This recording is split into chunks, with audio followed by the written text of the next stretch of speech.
When growth stalls, most leaders reach for surface fixes like new campaigns, a sharper sales deck, even new hires. But the real issues are often deeper, such as misaligned systems, broken handoffs, or unreliable data. That's why we built the Growth Readiness Score. In just 5 minutes, you'll get a clear score across 4 critical areas of your revenue operations and see how you stack up against your peers with benchmark data. Tap the link in the show notes to get started. It's quick, insightful, and often reveals issues leaders don't expect. The difference of running on data versus just having data or using data is if you're leveraging data in your everyday activities, it's pushing you forward, it's very different than having a monthly report of what happened. If I'm just going through the motions and spending hours generating a report to send to my CMO at the end of the month about what happened, that's one thing. But if I'm actually using data to iterate the process as it goes, generate new ideas based off of what we've seen working, use data to have directional insights rather than just reports, it really changes the culture of my organization because I'm proactive. I think if you wait until the end of the month to review your reports historically and then you adjust for the following month, you're way behind. Right. To somebody who's adapting daily to get better. You're listening to RevOps Champions, a podcast created for B2B leaders to help you align your people, streamline your processes, trust your data, and leverage technology in order to grow your business.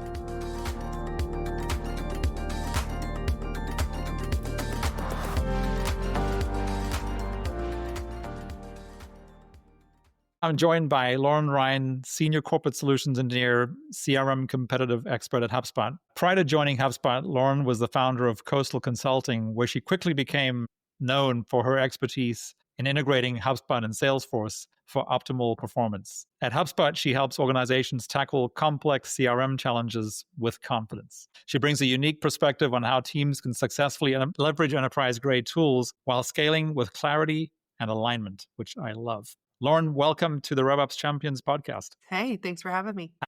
I'm going to dive right in, Lauren, because we've known each other for a few years from when you were a partner, and it's so awesome to see you using all your incredible experience and expertise now at HubSpot. You've described your mission in some cases as demystifying the HubSpot-Salesforce integration, which is kind of how we got to know you in this ecosystem. What inspired that mission, and how, why did it matter so much for the teams trying to figure it out? I started my career in trade show management, and my role on the marketing team was figuring out which shows we went to, getting our sales team aligned and on site, doing the lead generation up towards it on site and follow up afterwards. And we had integrated HubSpot and Salesforce, and that was in 2015, maybe 2014. So very early stages of HubSpot becoming more of a CRM focused platform. And I found there was a huge disconnect between sales and marketing. And my role was really to advocate for sales at trade shows, but also achieve marketing's goals. And I found that there was intense misalignment between the two. And I traced that back throughout the years to a systems misalignment of if we're not communicating well with our systems, we can't communicate well as an organization. And throughout my career, from logistics marketing to startup marketing to financial services marketing, I saw a pretty consistent trend in HubSpot and Salesforce being the system of record for marketing and sales. And so I had this theory that if I could make those tools work well together, I could make the teams work well together. And I saw that to be true in the organizations where I implemented the tools and helped teams use them. And in addition to my regular job, I started freelancing probably in 2016, right after I got my master's, to really start building my skill set outside of just my regular company, because I wanted exposure to more and more companies to test this theory, and consistently saw it reign true. Whenever your systems are connected and your teams are on the same page, technology-wise, it reflects in the results of the business. And I love to say that people who use HubSpot and like to talk about HubSpot, it's really in the end user experience and the results it's driving for the business. And I came to HubSpot because I truly believe HubSpot improves people's quality of life. I do think that having a better tool and better experience at work gives you a better life. And so I feel kind of evangelical when I talk about HubSpot sometimes, and that I'm really passionate about the impact it can have for people. And so I have always been a HubSpot fan. I started my career as a marketer, but I got into the technology space because I wanted it to connect well to Salesforce. And I've used both for over a decade and figured out so much on the front lines of how it works and saw there wasn't really that documentation in the space. So I narrowed in on creating that documentation, being the teacher that I wanted whenever I started using this integration. Uh-huh. And once I felt like I had created enough on that mission and helped, I think, over 60 companies over this period of 4 years, this opportunity opened with HubSpot, and I decided to move from partner to in-house. Yeah, very cool. Well, we're so happy to have you at HubSpot because I think you're essentially extending on all the experience that you have and just creating potentially even more value than you were already when you were on the partner side. I hope so. Yes, yes. So, Lauren, so you talked about the importance of the alignment between the systems that marketing and sales use. In our experience, when companies come to us, whichever way they found us, they're typically thinking that we're going to be solving a technology implementation integration type solution. What they're often not expecting, and this is even for some of the larger implementations we've done for companies that have 500, 1,000 or more employees, they're not realizing that in order to implement the CRM successfully and integrate it with whatever tools they're using, we have to go back to the alignment of their people, the alignment of their processes and their data. And of course, they very quickly figure out why, because that's what we're implementing the technology to make all those things work better and faster.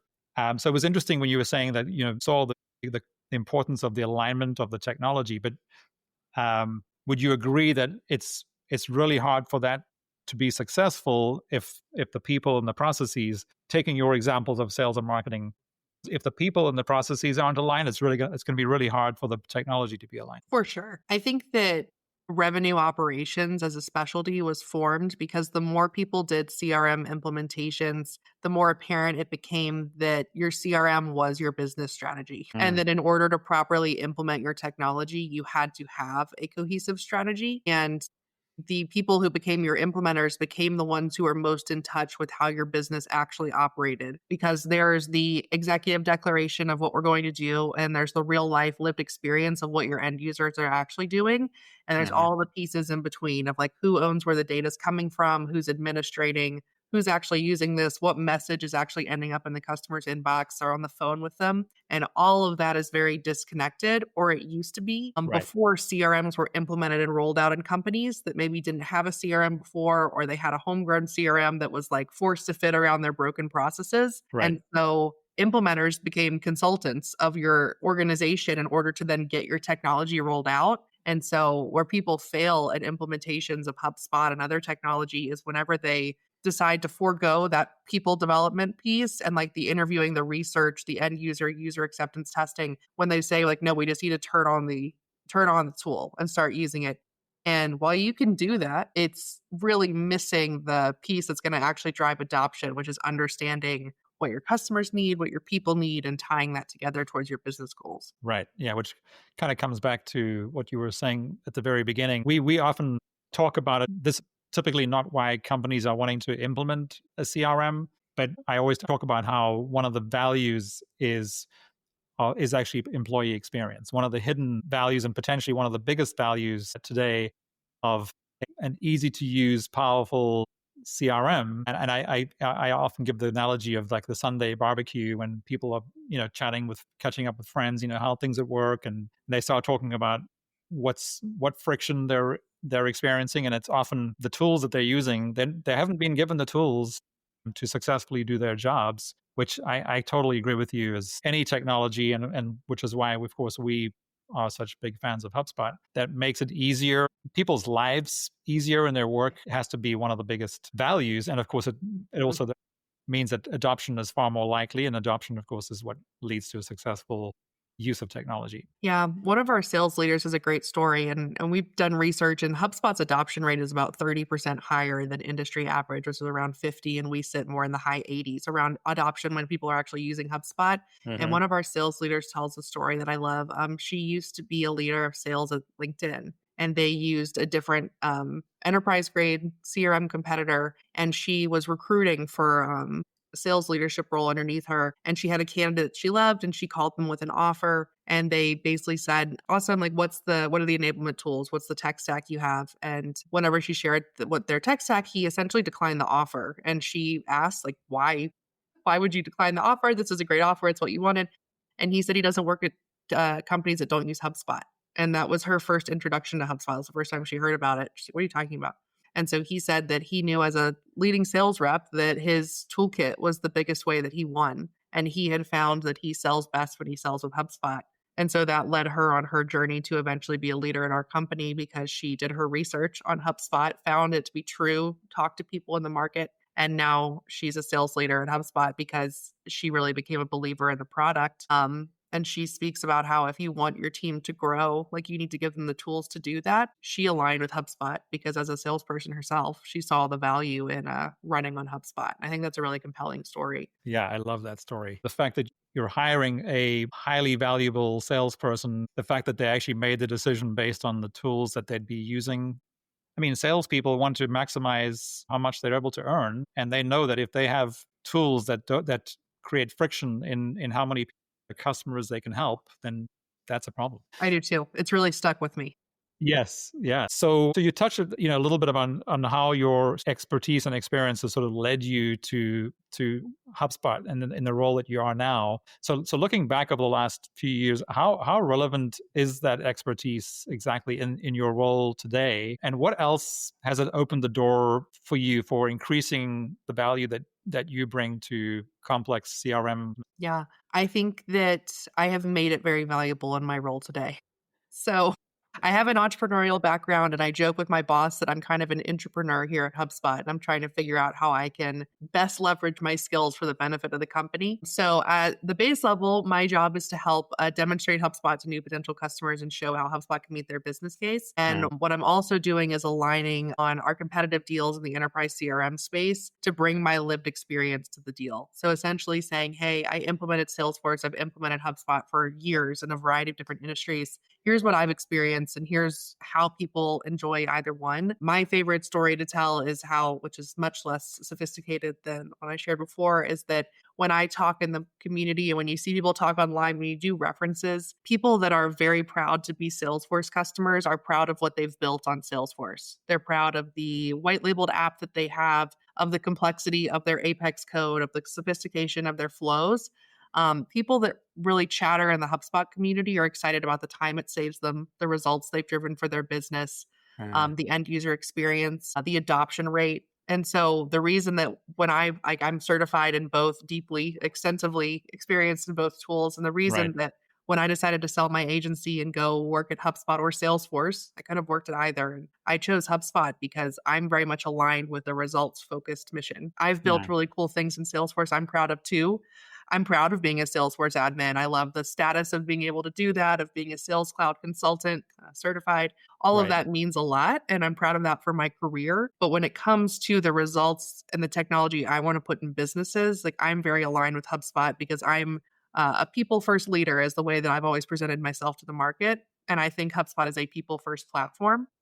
And I love being a part of helping teams understand how much easier their future could be on HubSpot. And so I think the way that I really drive value in my role today from my experience is one, being a operator in my previous life, two, being deeply certified and experienced in a hands-on way in both tools, and three, I do a lot of internal enablement on the integration, on upping our materials, on helping our CS team understand more about that integration and just helping internally.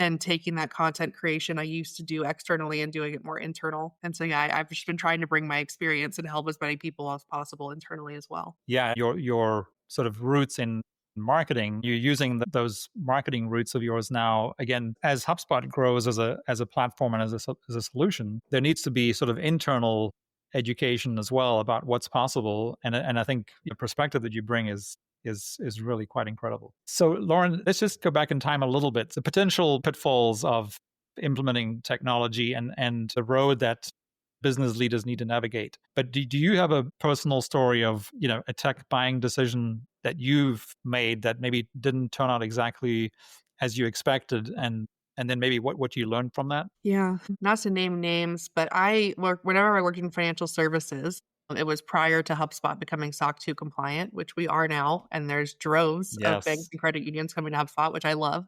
Yeah. But back before I worked at a credit union and I had to implement an enterprise solution that was not HubSpot to integrate with Financial Services Cloud. And it wasn't a buying decision I made happily because I knew the power of HubSpot and I knew where I wanted to be aligned in the market. But it's one I had to make from a compliance perspective. And I'm sure plenty of people can relate to having to make that decision when it Hmm. comes to a high compliance industry. And I really regretted the buying decision because we had to go with Salesforce Marketing Cloud, which in its own right is a very powerful tool.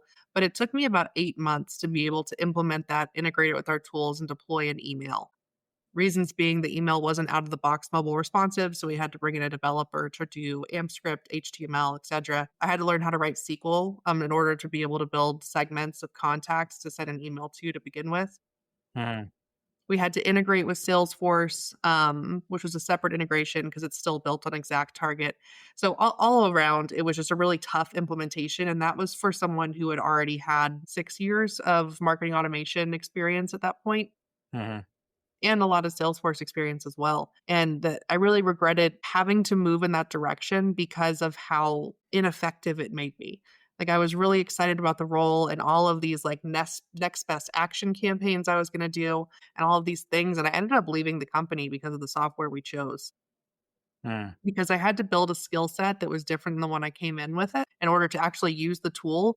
And so we didn't really get to the point where we got to use my marketing capabilities and that skill set I had because I was too busy trying to figure out the technology. And that's really what I'm trying to help people avoid now is to be able to actually do the things you're good at. Like focus on sales. Don't be like bogged down in your CRM. Focus on marketing. Don't spend all of that time trying to figure out how to use a marketing tool. Focus on like administration in a strategic way, like growing your team, implementing new ideas rather than figuring all your time like editing a Salesforce formula.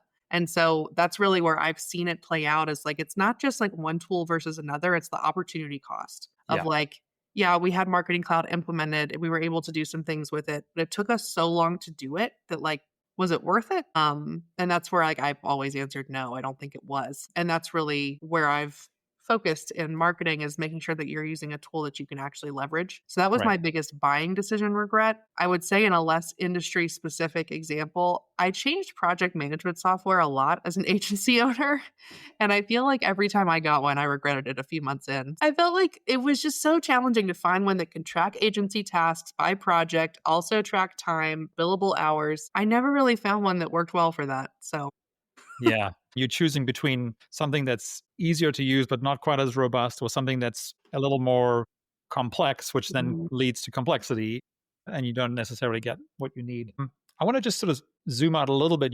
You mentioned the strategic administration, but I want to go up a level higher with all the amazing things that are happening with AI now, which is business leaders are often solving for the wrong thing, right? We tend to get caught up on, we need to get the technology and the technology is going to solve all our problems, but we know that that's not the case. And it goes back to what we were talking about earlier, where you have to have the people aligned, and in order to do that, you also have to have your processes aligned so that everybody knows what they need to do. And one of the things that I keep thinking about now is just the need for strategic leadership when it comes to investing, choosing, then investing in the training and the adoption of these tools and how they're tied to the higher business goals. What advice do you have for people who have made a decision like that, or in the process of making a decision where they might not be thinking strategically enough? I think it's important to get everyone who could be impacted in the room.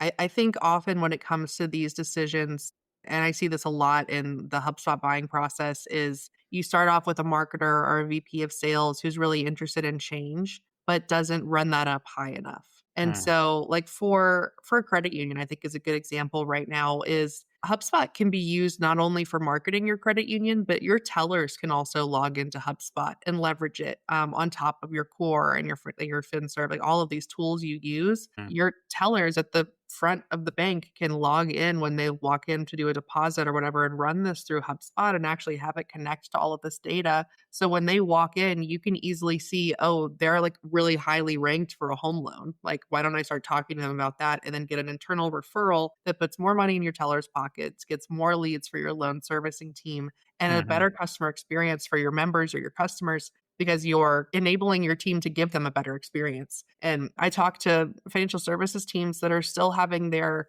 like frontline bank log into their core, and that's their only insight they have into their members or their customers. And it's like there's so much more today that you can be offering with tools like HubSpot that aggregate and surface that data for you. And Mm. so, like, let's say a loan servicing team comes to us from a credit union to talk about just fulfilling loans or like managing that deal process through HubSpot.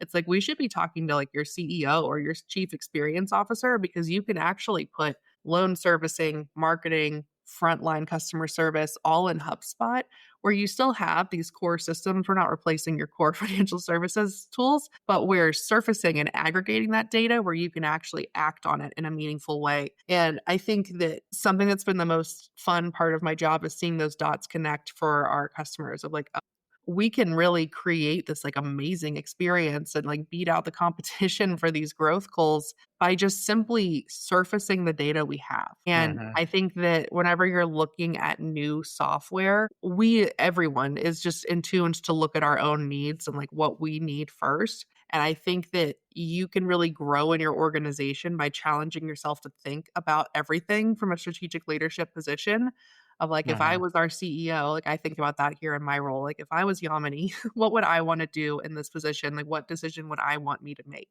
Mm. And I think if you look at your role and your purpose in an organization from that lens, it can help you make bigger decisions, greater decisions, be involved in more conversations because you put yourself there. And so if you're a marketing analyst thinking, okay, marketing studio that came out at Inbound was incredible, I think that we could really save time. Zoom out and think about what would sell your boss on the idea. What would make HubSpot more valuable for your boss and then her boss and then like her lateral people. Start to Yeah. think about the impact it can make for your company and try to make all your decisions on software from that lens. Because whenever we have this view of, okay, I need to send marketing emails or I need to send an automated sales sequence, that's when we end up with a really fragmented tech stack where you're integrating different tools. You've got data siloed in different places. And whenever you actually look at your organization and how it benefits from software, you end up with a tool like HubSpot that's a full customer platform Mm. rather than a series of solutions that are bolted together. Because HubSpot allows all your data to live in one place, all your teams to work from one tool, and it looks at connecting your organization from a strategic level, not whatever each individual department needs to accomplish on different tools. Yeah, a lot of that I think probably comes from the leaders, whether it's a bank or a credit union or any kind of business that's in a more traditional industry, or that's been around for a long time. 30 years ago, the only options they had were siloed tools, right? So you use this for marketing and you use this playbook for sales and you use this for customer service or whatever. Not to mention all the other ways cross-functionally integrate your systems and your processes to drive overall customer value over time. And I'm guessing the metric LTV probably wasn't even used much back then. So I think a lot of that is generational, but I think that's a really good call out and a good reminder that you talked about 2015, which was when we started moving from providing marketing automation and marketing services to a functional solution to ultimately doing implementations of what we then called the full stack of HubSpot for marketing, sales, and customer service, and then integrating it. Business is no longer cross-functional. It's now an entire matrix, and it happens in three dimensions. And I think AI is just going to make that even more real because now it goes into on the show we talk about the four pillars of RevOps from our perspective, which are people, process, data, and technology. That is going to enable us to incorporate it into all the technology that we're able to use in a matrix fashion. Where the example that you gave, a teller at a bank or a credit union can now impact what the CFO is doing or the CEO is doing to grow lifetime value of that particular member or customer. I mean, the future is super exciting from that perspective.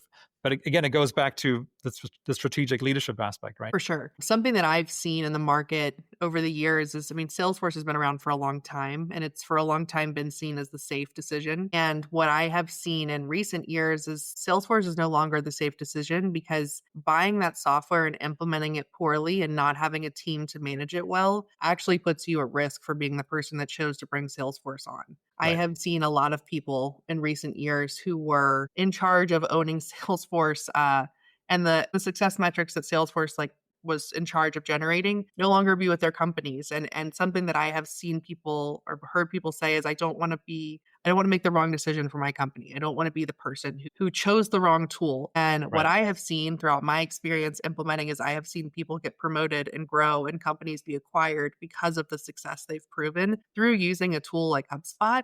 And when we Mm. think about the strategic and the growth, that when we think about ourselves in these decisions, you really are seen as an innovator now bringing on HubSpot, because we're leading an AI application. We're not advertising laying off half of our workforce because we're using AI. We're talking about how AI is accelerating our growth. We're growing exponentially at HubSpot, and that's largely because of the way that we're able to apply AI internally and for our customers. Mhm. And I think if you look at the efficiencies that can be gained from AI organizationally and how it can really just exponentially increase the amount that your team's able to do with the time that they have, rather than how many people can we get rid of because of AI. I mean, the Right. goal of AI is to help you grow. So you don't need to get rid of people. You just need your people to be able to do more without killing themselves with work.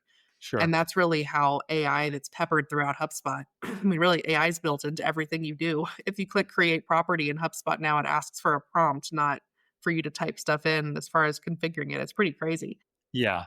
Very powerful. But it's removing friction at every point of the process. And that's really how I love how HubSpot has applied AI versus some other enterprise tools where you have to actually configure the bots and build the AI logic yourself. I love that HubSpot has figured out those key points where it adds value and removes friction and built it for you. Mhm.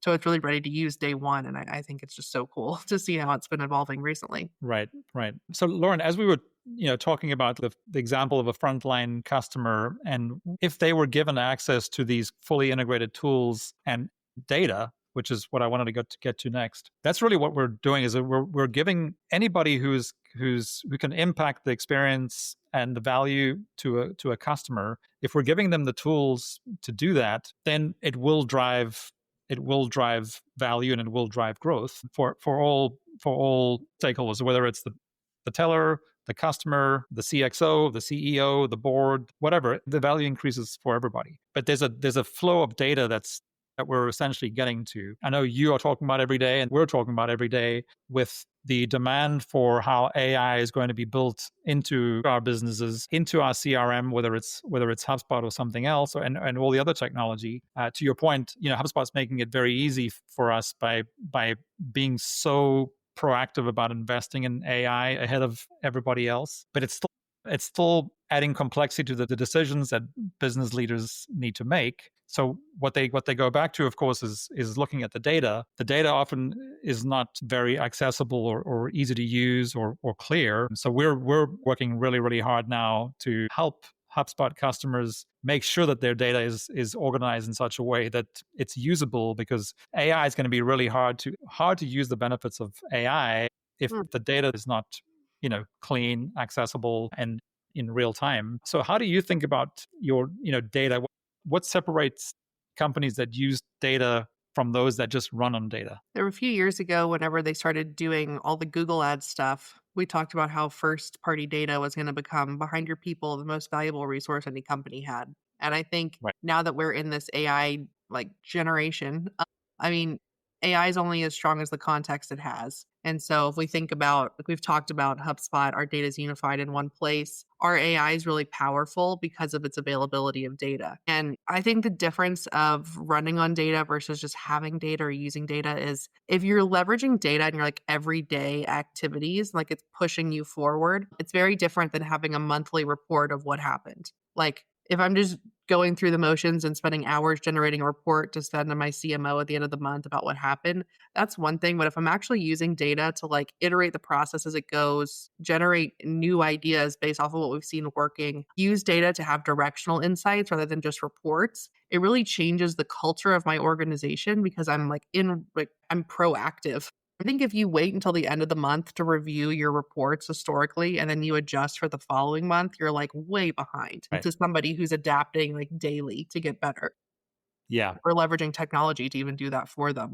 Whenever you hop into HubSpot now, if you open up a contact, you can use Breeze Assistant and just say, hey, tell me about this contact. And it'll summarize the whole history of your relationship in seconds. Mm. And to me, that's using data instead of just having data where, like, if I know specifically to look at a property or check what the value is there, I'll get that information. But if you're running on data, you have tools that surface it right away. So I can just see everything that's of importance without having to remember as a rep, okay, I need to look here for this. I need to open up this related object to get this information. Like if I'm running on data, like it's at my fingertips and I can use it to advance my conversation instead of having to spend a long time to go find it. Like I was talking to a company recently that does field sales. So they walk in and they sell into a customer, like they're a real retailer. So that retailer sells on their behalf. So if I'm Mhm. going to go meet with them on site, I need to know the amount I've sold into them and the amount of sell through in the past year. And I need those like stats easily. So before they moved to HubSpot, they were opening two different tools to get that data, sell in, sell through,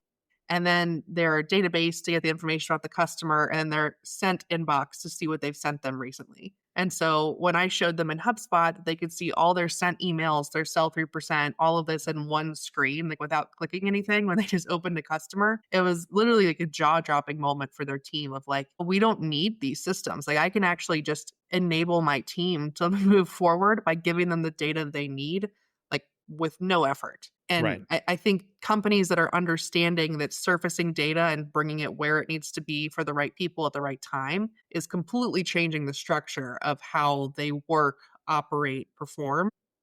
Right. And people who are leaning into the power of that is really who's running on data versus just has data. Yeah.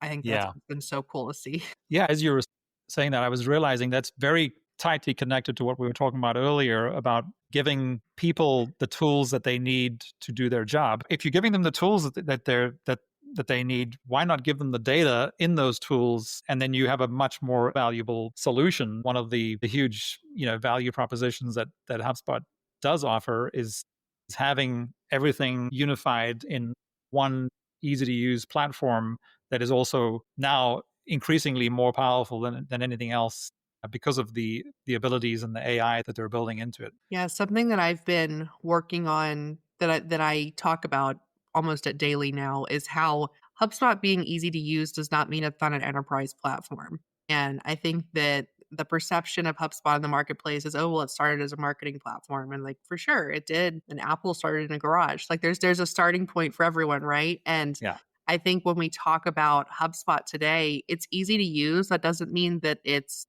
simple. Like you can do really complex stuff with HubSpot and you can run enterprise organizations with thousands of employees on HubSpot. And you have the levers of like permissions and visibility and custom page configuration. Like the reporting's crazy that you can do in HubSpot. And like I have been working on a personal mission to overcome the narrative that HubSpot is not an enterprise level CRM because it absolutely is. And Right. that's someone with a lot of Salesforce experience saying that. I am blown away by the stuff that you can do in HubSpot and the amount of time it takes you compared to what it takes you to do in Salesforce. And that doesn't mean that you don't need someone to administer and manage that administrative piece of HubSpot. It just means that that person is going to be able to do so much more in the amount of time they have than they would be able to if they were using a tool like Salesforce or Dynamics or a more legacy CRM, because Right. HubSpot has removed friction for the end user and the admin. And just because it's easy doesn't mean it's not enterprise. Yeah, which of course you talked earlier about the total opportunity cost, and I think that's Mhm. another big part that we have conversations weekly about. Someone is buying a shiny object, in this case a CRM. They're just looking at the price of the CRM to start. They're not thinking about what the cost is to maintain and optimize that CRM over time, or the value of it, right? All these types of investments should be seen as capital investments. And a capital investment doesn't have to be a one-off purchase like a truck or a Hmm. machine that sits in the corner, even if it's used 24 hours a day. But the CRM should really be seen as the same thing. It's a capital investment, but in order for it to continuously work harder for you as its ability improves and as your processes change and as you get more customers and as just technology and the world evolves, you want to make sure that capital asset to maintain its value and generate true business value. Yes, and something that I've seen people leave out in this total cost of ownership equation is the license conversation. So this is something I've been working on recently is a license to Sales Hub is not the same as like a platform license in Salesforce because Sales Hub gets you access to HubSpot CRM, but it also gets you a meetings link, it gets you document tracking, it gets you sequenced email scheduling, it gets you deal pipeline management, it gets you forecasting, it gets you reporting and dashboard reporting, like all of these tools. And that's not what you get with a Salesforce platform license. You get access to the CRM.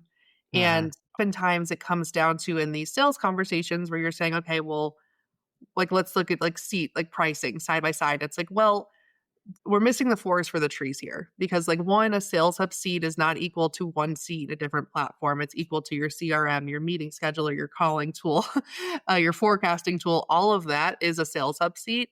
But more so than that, like you said, it's the implementation, it's the ongoing cost, it's the training. And if you get a tool where you're able to build so much customization on it that it doesn't look like an out of the box version of that tool anymore, it's Mhm. very challenging to maintain all of your training and enablement internally. Whereas with HubSpot, the enablement you get from your agency day one is going to live on, and the enablement resources that are available for free in HubSpot Academy and more live on. And you don't need the development resources on an ongoing basis unless you're maintaining some sort of like complex API integration, which is a totally separate conversation. Right. And you can use teams like yours to do that where you don't have to have that in house. Right. But the TCO is not just that license cost up front or that implementation fee. It's the ongoing headcount, it's the ongoing supplemental licenses needed to get all the features you need. And it's such a bigger conversation than we often come down to. And I think that a lot of people miss that on the market is what can we replace? What can we consolidate? How can Yes. we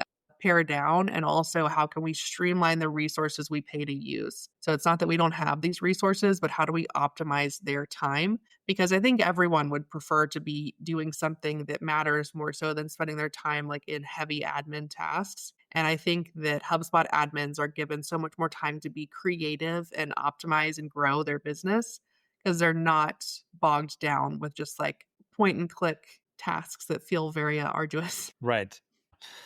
So we're heading into wrapping up 2025 here, and 2026 is setting up to be a real roller coaster for so many businesses. And again, it's all about mindset, right? So you can choose to see the roller coasters as a super exciting ride, or you can be afraid. But I think the bottom line is that a lot of business leadership teams currently is that there's a lot of uncertainty, and they're going to be making a lot of tough decisions as they head into the new year. What is a principle or a mantra that you lean into during tough times or having to make hard decisions? I think it goes back to the golden rule. Treat people the way you want to be treated. I think that all business decisions come back to people and how it's going to impact people, whether we're growing, whether we're declining, we have to do layoffs, we have to hire more.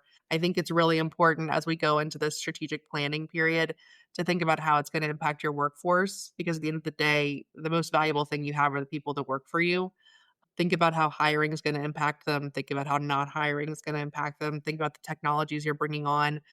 And really, if we wanna look at what is the cost of no change a year from now and what is the cost of change a year from now? And if you zoom past the pains that might come from migrating a tool or hiring a new team or changing a job description for a team, like think about where you're gaining what you're gaining or losing in a year by those decisions, and think about the overall morale of your company, the overall position of you in the market compared to others in a few ways. So yeah, thinking about it a year from now and thinking about how it's impacting people negatively or positively. Mm, Like I said before, I have always tried to be people first in my decisions. It's a legacy my grandfather started and I try to carry on. And I always look for that impact a year from now when it comes to the people around me. yeah, that's really good advice. It actually reminds me of again, one of my sort of high level takeaways from the recent inbound. So you had, 1,000 people there who are arguably among the most ambitious and innovative people on the planet. But when I was sort of unpacking everything the week after, what